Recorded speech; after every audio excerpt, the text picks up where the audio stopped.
just an image just appeared in my mind of an old Gary Larson cartoon.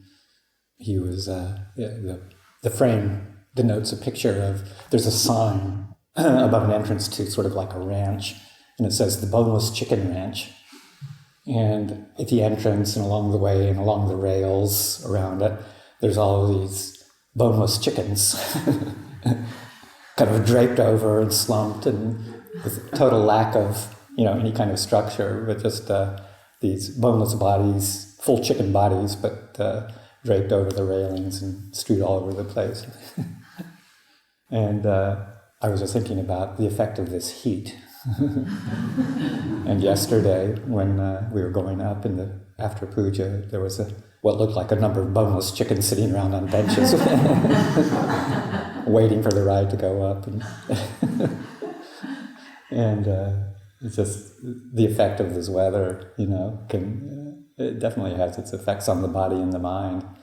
And it's just, kind of part of nature in its own way. But just noticing, I've been noticing the past couple of days, particularly in the 105 days, like yesterday, probably again a little more today, how everything just changes, the bodily reactions and level of energy and attentiveness just naturally takes a dip.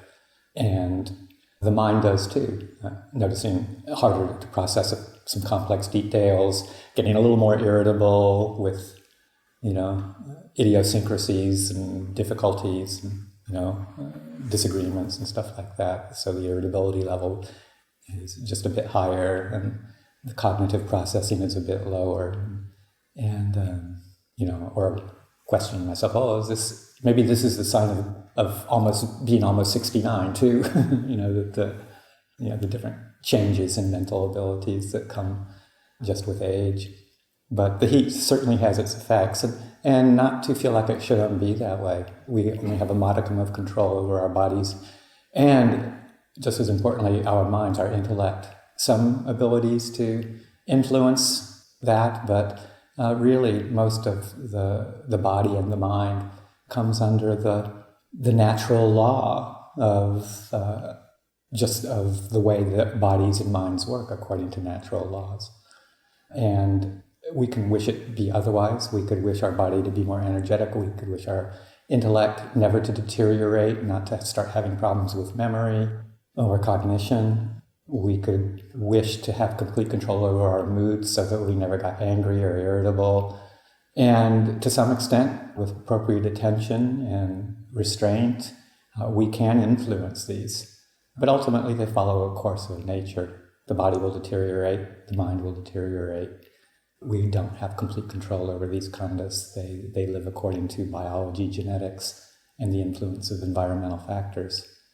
So we do what we can, and we take responsibility for setting correct intentions and, wishing wellness for all of us, ourselves and others.